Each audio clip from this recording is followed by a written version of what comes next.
দেশত জনপ্ৰিয় কৰিলে। এই মানুহজন ৰঙালীৰ আত্মা। এই মানুহজনে বহুদিন ধৰি আমাক সহায় কৰি আহিছে, উদগনি দি আহিছে। আৰু আজি ৰঙালীৰ মঞ্চত এই মানুহজনৰ নামটো ৰাহুল। এই মানুহজনৰ নামটো ৰাহুল। মানুহজন অন্ধ, কিন্তু মানুহজন এক অদ্ভুত প্ৰতিভা আৰু মানুহজন আমাৰ সাহস। আজি এই ৰঙালী মঞ্চত এই অন্ধ ৰাহুলক পাই আমি নিজকে কৃতাৰ্থ মানিছোঁ। আৰু আজি আপোনালোকে এই অন্ধ মানুহজনৰ কাহিনী শুনিব, গান শুনিব। এই অন্ধ মানুহজনে খুব ভাল গান গায়। হয়তো এইজন মানুহক, এই অন্ধ মানুহজনৰ কণ্ঠ সমগ্ৰ দেশতে বিৰল। চাতে ৰাইজ, আমি লাহেকে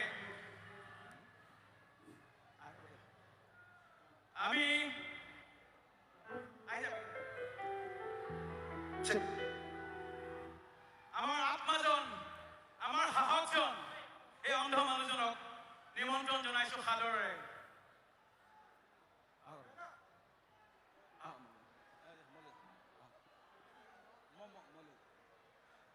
এই অন্ধ মানুহৰ কাৰণে মই নিজে লৈ যাইছো, কাৰণ অন্ধ মানুহজন খোজ কঢ়াত অসুবিধা। অঞ্চল মানে নেদেখে, কিন্তু গান গায়, গানেৰে বিশ্ব জয় কৰিব বিচাৰে। এইজনে হৈছে ৰাহুল। এইজনে হৈছে আমাৰ আত্মা, ৰঙালীৰ আত্মা, অসমৰ আত্মা। ৰাহুলক আদৰণি জনাইছো।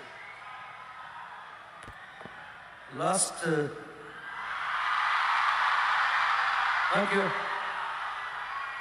Last দুমাহ মই ৰাহুল হৈ আছো। আগৰ পৰিচয়টো নাই মোৰ এতিয়া। আৰু ৰঙালী আজি স্পেচিয়েল অকেজনত এটা স্পেচিয়েল কাম কৰিবলৈ আহিছোঁ। সকলোৰ কাৰণে এটা শুভবাৰ্তা, এটা সুন্দৰ কামৰ এটা জয়যাত্ৰাৰ এটা অংশীদাৰ হিচাপে শ্যামকালুক ধন্যবাদ জনাইছোঁ সকলোকে। আৰু মই অলমষ্ট দুমাহ এনেকৈ থাকি নিজকে আজিকালি অন্ধ যেনেই লাগে। চ' এনিৱে, চিনেমা শেষ হৈছে, লাহেকৈ শেষ হ'লেই আৰু তাৰপিছত আকৌ ভালকৈ চাবলৈ পাম যেন আশা কৰিছোঁ। Thank you. বাকীখিনি ৰাহুলে আগুৱাই লৈ যাব। ৰাহুল,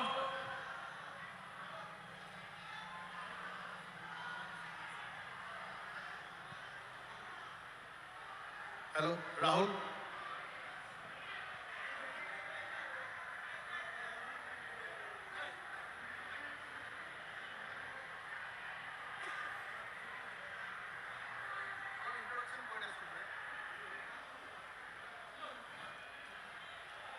সকলোৱে ভাল বুলি আশা কৰিছোঁ।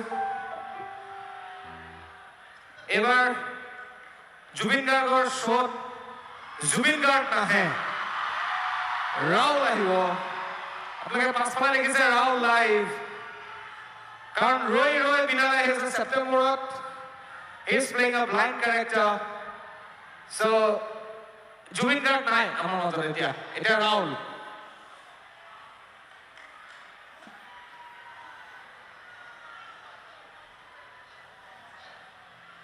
পাছফালে ৰাহুল লাইভ লিখা আছে, আপোনালোকে দেখিছেই।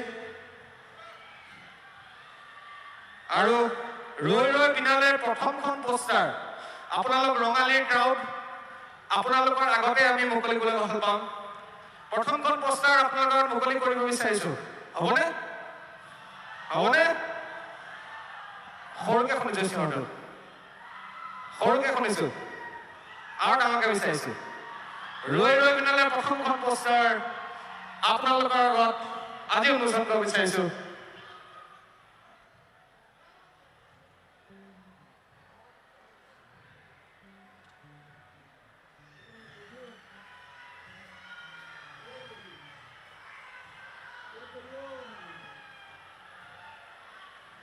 মন্না ভাই,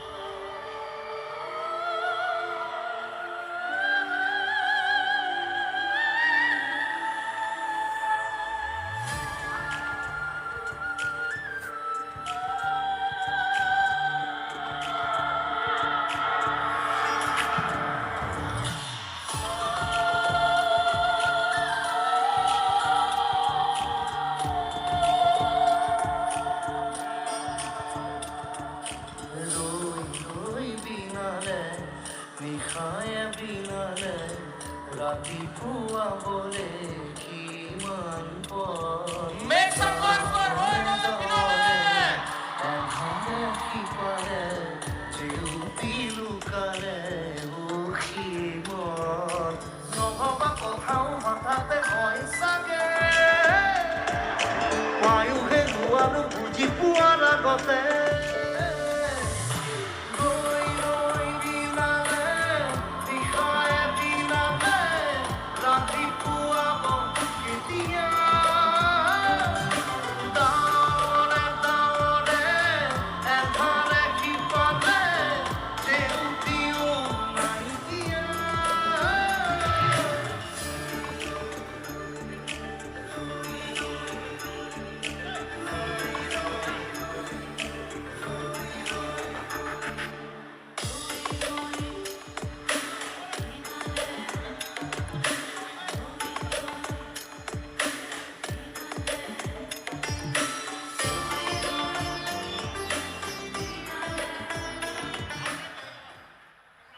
ৰৈ ৰৈ বিনালে নিশায়ে বিনালে ৰাতিপুৱা বলে কিমান পৰ এইটো মই বনোৱা এটা one of the toughest songs মই সেইকাৰণে আজিলৈকে ষ্টেজত গোৱা নাই আৰু এইবাৰ গাব লাগিব কাৰণ গানটোৰ পৰা মই চিনেমালৈ গুচি গ'লোঁ এটা গানক চিনেমা বনোৱাটো বহুত টান কাম আৰু এটা 15 বছৰৰ প্ৰচেষ্টা 15 বছৰ আগতে মই ৰাজেশক কৈছিলোঁ যে মোৰ এনেকুৱা এটা ষ্টৰী আছে খালি মই এটা ব্লাইণ্ড এজন ব্লাইণ্ড ছিংগাৰ তাৰ ষ্ট্ৰাগল তাৰ লাইফ তাৰ গান আৰু মই ভাবোঁ যে এই গানটোত খুব মিলে সেই গোটেই কেৰেক্টাৰটোৰ লগত সেইকাৰণে গানটো ইউজ কৰিছোঁ আৰু নতুনকৈ বনাবলগীয়া হৈছে আকৌ গানটো প্ৰায় 20 বছৰ পিছত আকৌ গানটো বনাইছোঁ মই নতুনকৈ বহুত কষ্ট হ'ল গানটো বনাওঁতে প্ৰায় 2 বছৰ লাগিলে চিনেমাখন বেছি সোনকালে হৈছে চিনেমাখন 3 মাহত হৈছে কিন্তু গানটো বনাওঁতে মোৰ আকৌ বনাওঁতে ৰিমেক কৰোঁতে মোৰ 2 বছৰ লাগিলে so' anyway it be nice film আৰু অসমৰ প্ৰথম কমপ্লিটলি মিউজিকেল চিনেমা কোনো কৰা নাই অসমত আজিলৈকে সেইটো মই কৰিছোঁ আৰু গোটেই ৰাজেশ ভাইৰ টীম আমাৰ টীম ৰাহুলৰ টীম প্ৰায় 200জন মানুহ আমি একেলগে কাম কৰিছোঁ বাহিৰত শ্বুট কৰিছোঁ শ্ৰীলংকাত কৰিছোঁ টাৱাঙত কৰিছোঁ বিশ্বনাথ চাৰিআলি গুৱাহাটী এনিৱে আৰু